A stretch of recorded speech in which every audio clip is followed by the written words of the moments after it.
Good afternoon. Before we get started, I want to bring Homeland Security Tom Bossert back up here to discuss the administration's response to the ransomware hacking. And then I'll go on with the events of today and answer your questions. Without further ado, Tom. Thanks, Sean. Thank you. Good afternoon. I'm Tom Bossert. I'm the Assistant to the President for Homeland Security and Counterterrorism. And if I could, I'd like to start today by acknowledging the fallen police officers that the President and Vice President acknowledged today. They are the front lines of our Homeland Security, and the event today was an honor for me to attend. On cybersecurity, as the President's Homeland Security Advisor, part of my responsibility is to coordinate U.S. government cybersecurity efforts. I want to give you an update today on the ransomware attack that's been known as WannaCry or WannaCrypt. We continue closely monitoring the situation around the clock at the highest levels of government. We're bringing all of the capabilities of the U.S. government to bear on this issue and are working side by side with our partners in the private sector and our international partners. I spoke moments ago with my counterpart in Great Britain and learned an update from them that they have a feeling of control over this ransomware event, and that as their affected computers seem to have been tied to the fact that their healthcare system is so large and networked. They are painfully aware, though, of the fact that this is a global attack, as are we. As of this morning, it has reached approximately 150 countries and infected more than 300,000 machines. The good news is the infection rates have slowed over the weekend. We had been concerned about that when last we talked. The ransomware has disrupted telecommunications companies, hospitals, and other organizations. The UK National Healthcare Service announced 48 of its organizations were affected, and that resulted in inaccessible computers and telephone service, but an extremely minimal effect on and disruption to patient care. That was something quite evident in my conversation. Computers at the Spanish telecommunications company Telefonica were compromised, and we had a small number of affected parties in the U.S., including FedEx. Secretary Kelly at the Department of Homeland Security continues to lead operations and public-private coordination. His team is issuing twice daily situation reports, is holding multiple calls per day among experts and operations centers managing our response. As of today, no federal systems are affected. Overall, the U.S. infection rate has been lower than many parts of the world, but we may still see significant impacts in additional networks as these malware attacks morph and change. Despite appearing to be criminal activity intended to raise money, it appears that less than $70,000 has been paid in ransoms, and we are not aware if payments have led to any data recovery. The Cyber Threat Intelligence Integration Center is also keeping us informed of the classified insights concerning the investigation into these hacks. And let me talk about now briefly the way ahead. Sorry about that. It's important for our business and individuals to know that 3 variants of this ransomware are reported to have emerged using similar techniques. We had talked last I was here about variants of this malware. If you follow the mitigation advice published by DHS, the FBI, and Microsoft, and have patched your systems, you are protected against all of these variants. It's also important to know that pirated, stolen, or otherwise unlicensed versions of affected software often will not receive patches, so it's important to not use that unlicensed software. If you do, you'll be subject to extraordinarily susceptible infection. While it would be satisfying to hold accountable those responsible for this hack, something that we are working on quite seriously, the worm is in the wild, so to speak, at this point, and patching is the most important message as a result. Business and government have responded with upgrades and patches, defensive mitigations, and this has dramatically reduced the vulnerable population over the last 3 days. So this needs to continue to be our focus. Let me finish by repeating advice that all organizations be vigilant in updating their software, and that the only computers that can be compromised by the WannaCry or WannaCrypt virus are ones that do not have the latest security patches available from Microsoft. So what's the next? Tom, do you have any? So this is one episode of malware or ransomware. Do you know if, from the documents and the other cyber hacking tools that were stolen from NSA, if there was potentially more out there? So there's a little bit of a double question there. Part of that has to do with the underlying vulnerability exploit here used.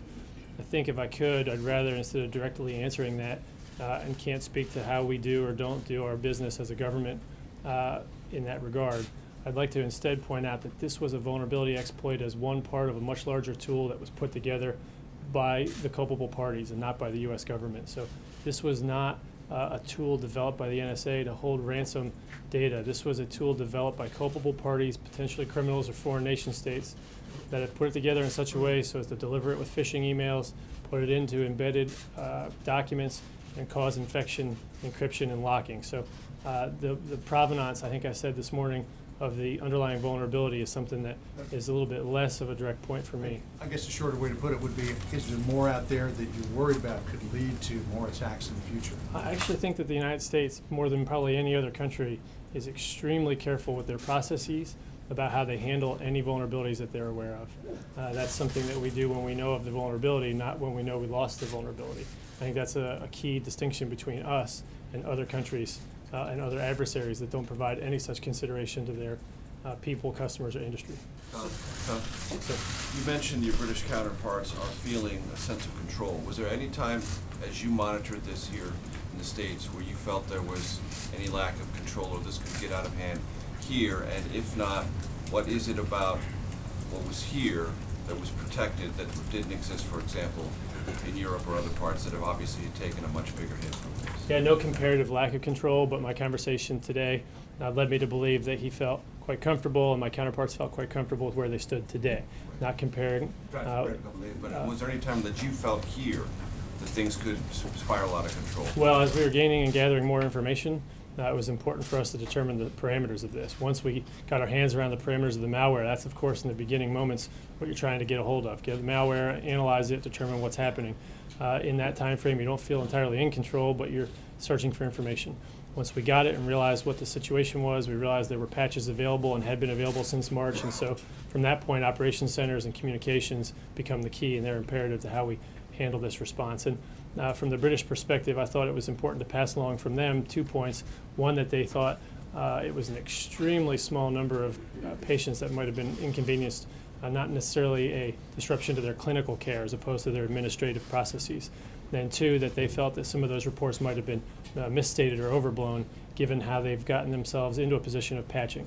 So we'll have to do the analysis and the investigation later as to why certain organizations, systems, or sectors were more greatly affected than others. So that's the point I'd like to elaborate. If I could, one more here. Yeah, please. just bottom line is for the average consumer, and what are you going to do going forward to make sure that it doesn't get out in the open and affect us anymore?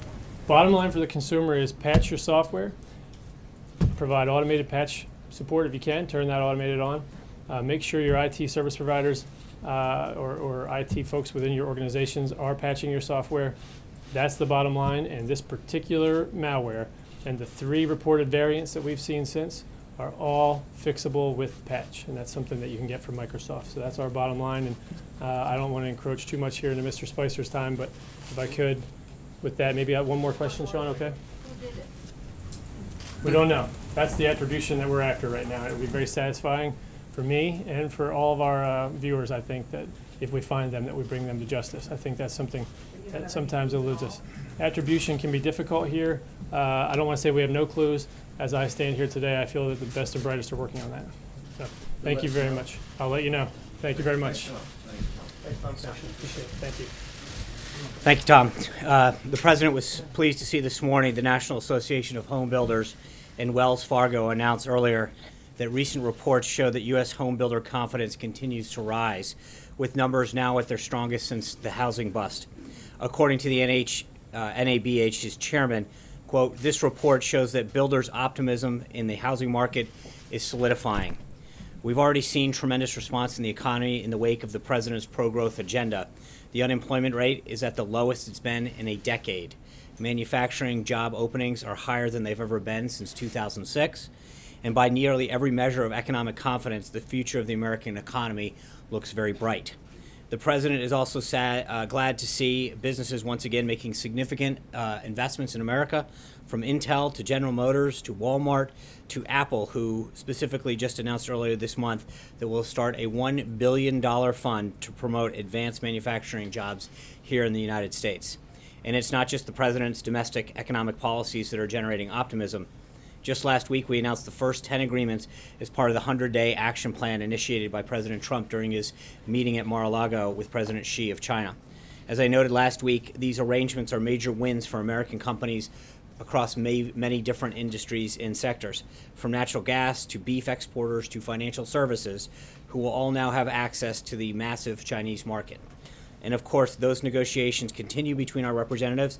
We look forward to sharing future developments with you as this process continues to unfold.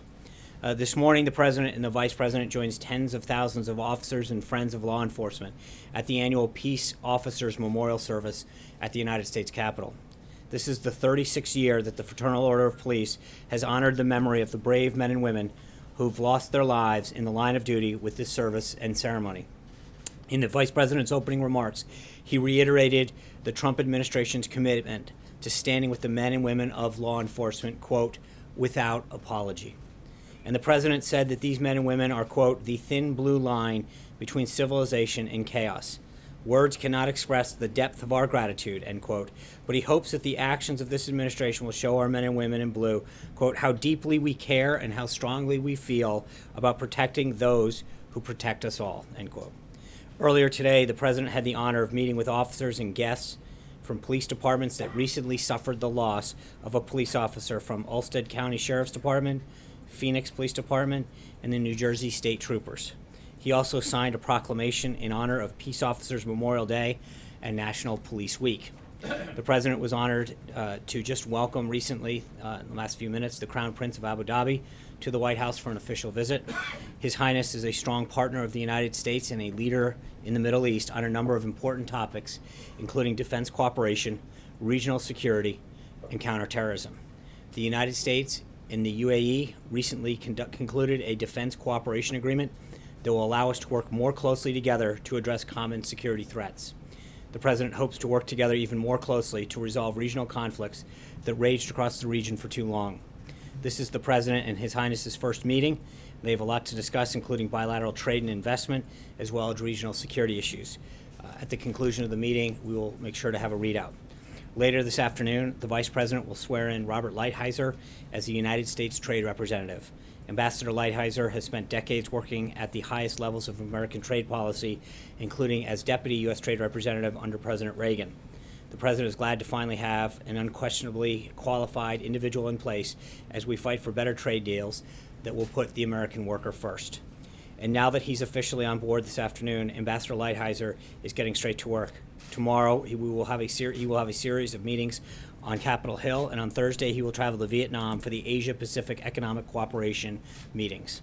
With Ambassador Lighthizer swearing in after a historic show of obstructionism by the Senate Democrats, the President will now finally have his entire cabinet in place, able to fully implement the President's America First agenda across the entire spectrum of the federal government.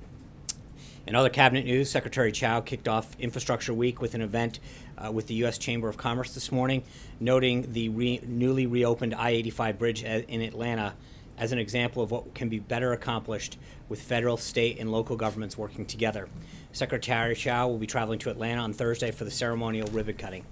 Secretary Perry is in Texas today as part of VA Research Week to announce the VETS Project, a joint effort between the Veterans Administration and the Department of Energy to help data map veterans' health records and solve health-related issues for veterans. This partnership, part of the Trump administration's commitment to modernizing the systems we use to care for our nation's heroes, brings together the VA's unparalleled health care and genetic data from its Million Veteran program with the Department of Energy's world-class technology to improve health care and quality of life for our veterans. Secretary Shulkin of the VA will also be traveling this week to commemorate VA Research Week, speaking at the Brain Trust Pathways event in Boston on Wednesday. This event brings together public and private experts in research, treatment, prosthetics, IT, and other specialties to focus on new and innovative ways to support veterans coping with the effects of traumatic brain injury and head trauma. The State Department also had a few briefings today on the next step in addressing the Assad regime and the horrors it has committed on the Syrian people. The Trump administration believes that Syria's political future should be decided by Syrians in a free, credible, and transparent process. However, we also believe that in a free process, it's unimaginable that Syrians will choose to continue under the Assad's leadership. Syria will never be stable and secure as long as Assad is in power. The Assad regime has sunk to a new level of depravity, and it has done so with seemingly unconditional support from Russia and Iran.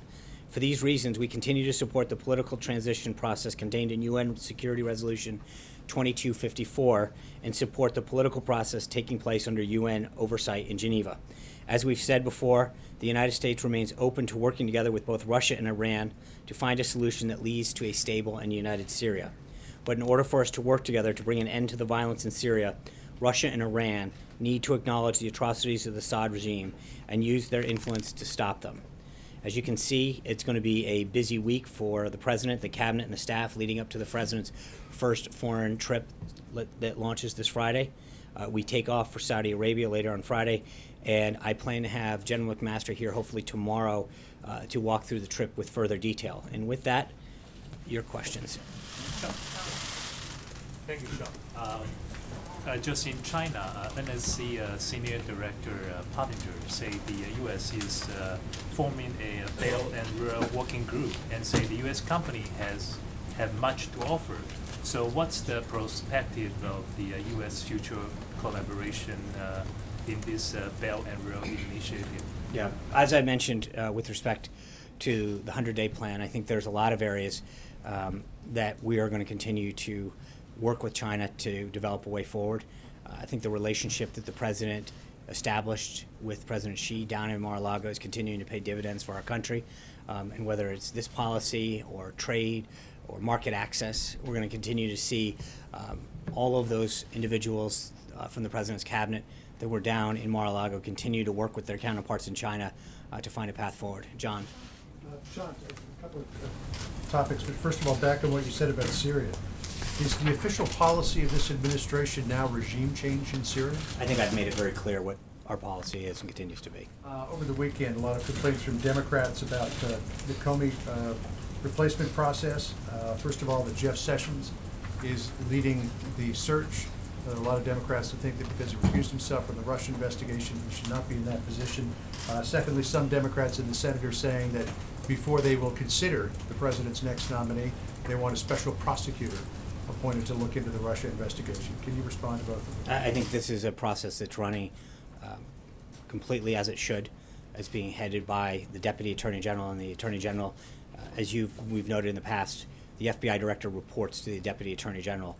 They continue to move through a series of highly qualified candidates, and it's, obviously this is a huge priority for the President to make sure that we have someone that has the ability to administer the proper leadership to the FBI. What about on the special prosecutor? I think there's frankly no need for a special prosecutor. We've discussed this before. You have two Senate committees that are looking into this. The FBI is conducting their own review. And I think if you even look at what Acting Director McCabe said last week, he made it very clear that they have the resources that they need and that the work continues. But the bottom line is, again, I think part of it is there's a difference between what we've talked about in that, and it's been made very clear that there's been, with respect to the President himself, both Senator Schumer, Senator Feinstein, Senator Manchin, and everyone else who have been briefed on this have been very clear that there was no collusion with respect to the President himself and no investigation there. Blake. Thank you. Let me pick up what Mr. Foster left off about this ransomware attack. In the short term, a short-term question and a long-term question. In the short term, is it the advice of the administration, should somebody have their computer system infected, not to pay the ransom? As I said, I think that what we have seen so far that is the most effective is that if people take the necessary proper steps in advance and use the patches that are available to ensure that it doesn't happen. So prevention is right now the key that we're stressing. As it relates to the long term, at the end of the day, this is extortion from likely hostile foreign actors. Might the administration set some sort of guidelines or policies as it relates to U.S. individuals, U.S. companies? Should they be approached as to what to do and maybe what not to do? Yeah, I think we can.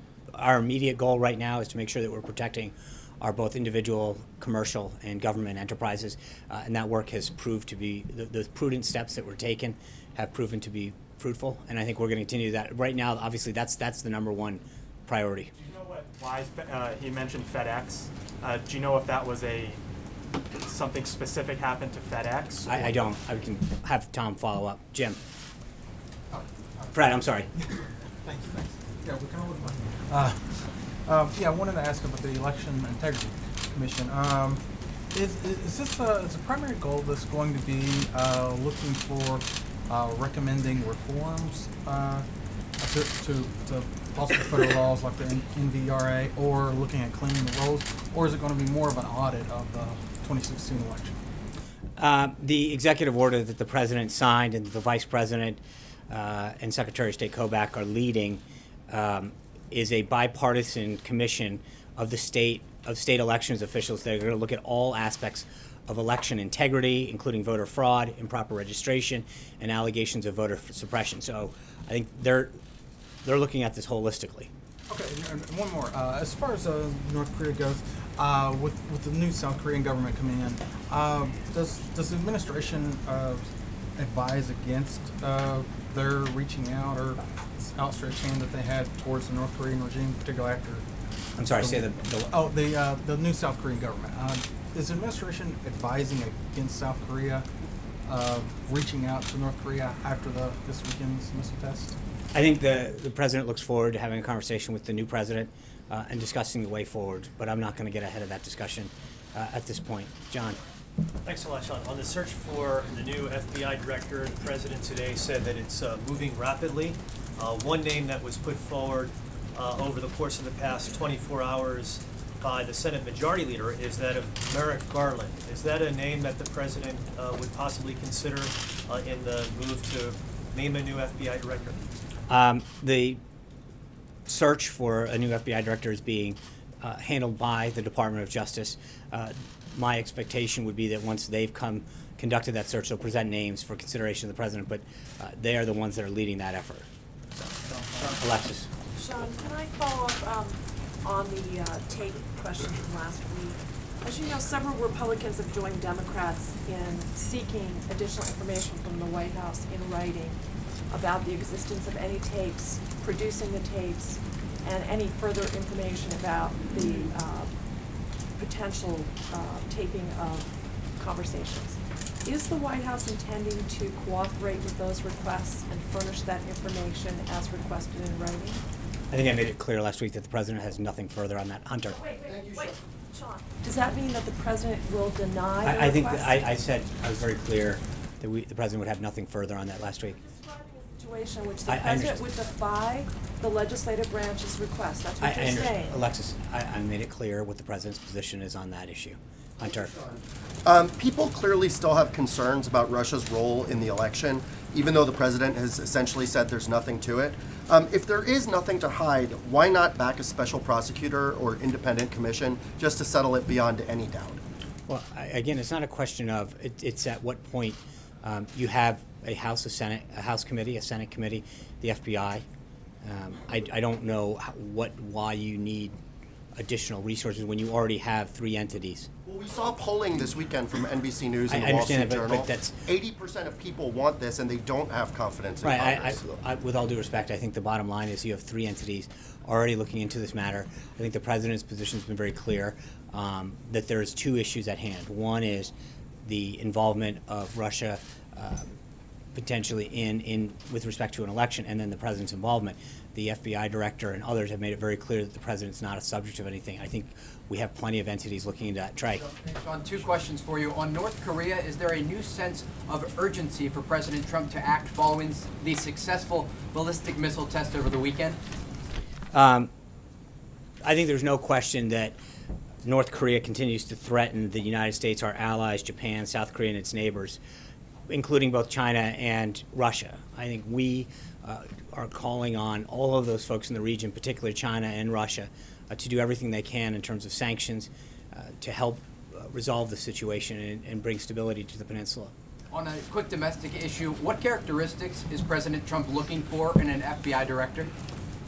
I think obviously he wants someone with high integrity and the leadership skills to lead the entity, but I have not specifically discussed the qualities with him. Richard. Thank you, Sean. 2 questions. First one, you told us over and over that for NAFTA we were waiting for Lighthouse, or Robert Lighthouse, as we confirmed now is going to be sworn in. Can you give us a better idea on the pace of the renegotiation of NAFTA now that we have a trade representative? Well, I think I'd have to check this calendar, but I think we've got an hour or 2 before he's actually sworn in, so you may want to give him a little bit of time. Okay, but Can we say like? Sorry. I don't, because until he's sworn in and assumes positions, as I mentioned, he's going to immediately go up to Capitol Hill and then off to APEC in Vietnam. So I'm sure we'll get around to it, but right now we still need to just go through the process of getting him sworn in. Jim. Just last week, quickly, H.R. McMaster touched the topic, but when the president will be with NATO allies, is he going to ask for a larger, bigger involvement in Afghanistan with troops on the ground from the members? I'm not going to get into what he will say or will not say. It's he'll have an opportunity to make his position very clear when he goes and visit. Allies with soldiers on the I think ground? he hasn't even. I don't think. We haven't announced the Afghan strategy yet. I think he's been very clear with respect to NATO. There's two issues. One is he'd like to see a greater effort placed on counterterrorism and on combating terrorism, and two is to see more of the countries live up to their financial obligation that they agreed to. Jim, sorry. Thank you, Sean. A two-part question. Is President Trump still committed to his 15% corporate tax rate? He's also under pressure to keep some existing loopholes, such as the eliminating the state income tax write-off for high state taxes such as New York and California. So is he committed to the 15% corporate tax rate, and is he also full steam ahead on getting rid of the write-off for high tax states?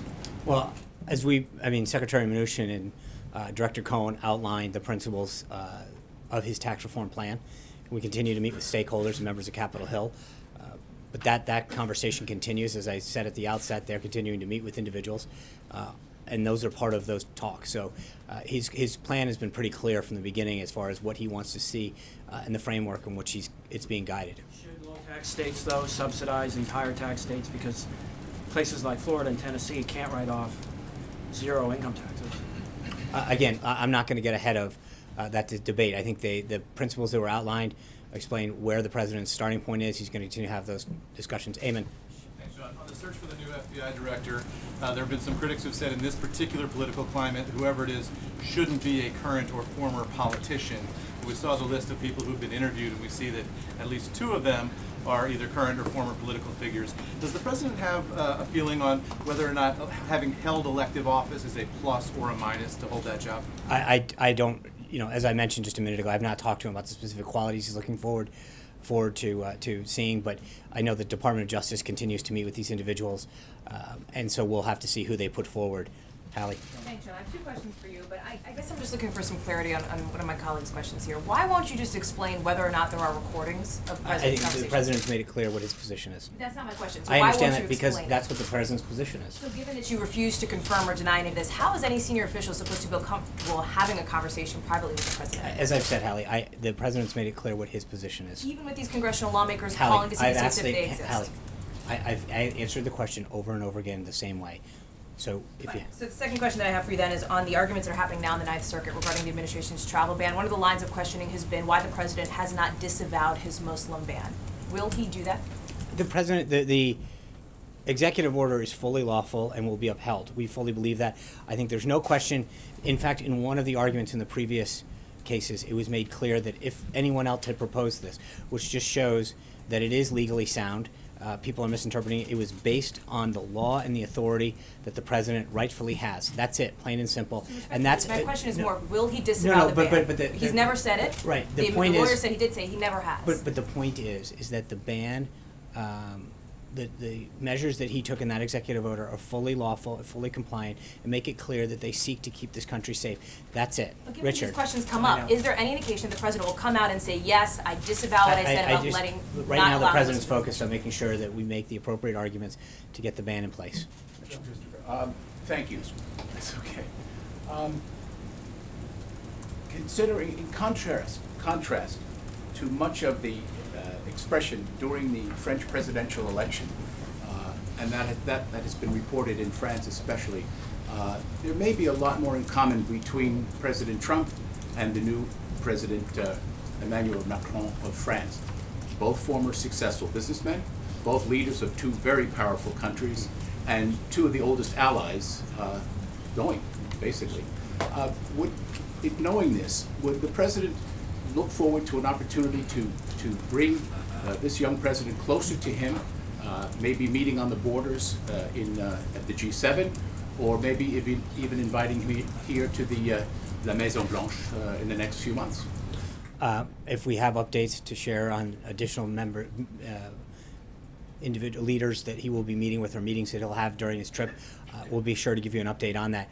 But with respect to whether it's the French president or any other head of government, the president looks forward to reasserting America's role in the world and reestablishing some of the relationships. And I think what you've seen so far, whether it's President Xi or Prime Minister Abe or other individuals, as you can see by the week that we're having this week with the UAE, Turkey, Colombia, the president has made it very clear that he is going to do everything he can to reestablish relationships around the globe to help protect and advance our national interests. And this is a special one.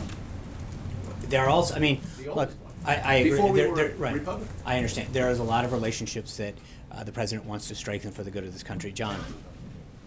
Thank you, Sean. Two brief questions. First, there are reports, and it may be confirmed by now, that Mrs. Callista Gingrich will be the third woman to be U.S. ambassador to the Holy See.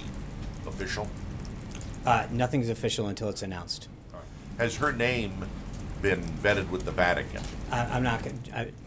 That's a nice back try, but I'm not going to. The answer is we have no personnel announcements. The other question is not related to personnel, but process with the FBI director. Sarah spoke last week about an interim or acting director of the FBI, but with the interviews that you described with the Department of Justice, can we expect that the name who is nominated for the position from that podium will be for permanent director and promptly submitted to the Senate? That's what I believe the president's expectation is, yes. So no interim or acting? Well, I mean, you have an acting now until someone's selected, but the reason that the president's team is going through this process is to select the next director. Mara. I know this isn't on the front burner right now, but I actually have a healthcare question. Okay. As it goes to the Senate, I'm wondering if the president's negotiating strategy will change. Does he want to get involved earlier? Does he want to wait till the Senate kind of comes up with something? Does he have anything in particular he wants them to keep from the House bill, get rid of from the House bill? What's his approach to this new chapter in the AHA-CA repeal process? Well, I think he feels very strong about the product that came out of the House, but he recognizes that the Senate has a duty to review it and to come up with ideas, and if it can be made stronger, then great. He's continued to have conversations with members of the Senate. His staff has had them as well. Our legislative team and others are in communication with the Senate, and we'll continue to work with them, but obviously they're an independent body. They have a right to go through their own process. But if we can make the bill stronger in any particular way, that's something that he'll support. But he kind of came in at the end to kind of close the deal in the House. Does he want to get involved more in the earlier stages of the process in the Senate, or just stick with the same negotiating strategy? I think that the team has been intricately involved in the process for quite some time, and the president, by several accounts, was involved in a way that people hadn't seen on Capitol Hill in a long, long time. Jill. Two things. Just going back to the FBI director search, should we expect the president to begin interviewing personally the short list before he leaves on the trip? I think that's going to be driven by the Department of Justice. And as soon as the Department of Justice has a recommendation for the president, then we'll move on. But at this time, there's no update on where that is. Then I want to go back to you started off with Syria there. The State Department today, of course, announced that the Syrian government has apparently been carrying out mass killings, burning thousands of prisoners. I'm wondering if that crosses any kind of red line for the president, and whether we should expect to see any kind of military response to that. Well, the president's always been clear that he's not going to telegraph actions that he takes. So that's number one. Number two is I think what is important about what the State Department did today was to really enumerate the atrocities and the human rights violations that have been committed, and then further ask the world community to join with us to put pressure on Syria.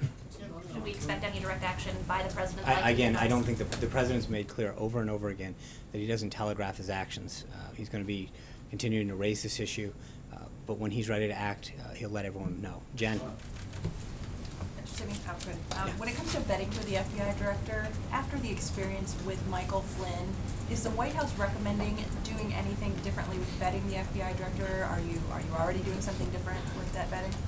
I'm not going to get into internal processes that exist, but obviously, you'd have the full resources of the FBI I'm not going to get into how that process is handled. Good idea to change things up. I'm not going to get into the processes of how that's being done.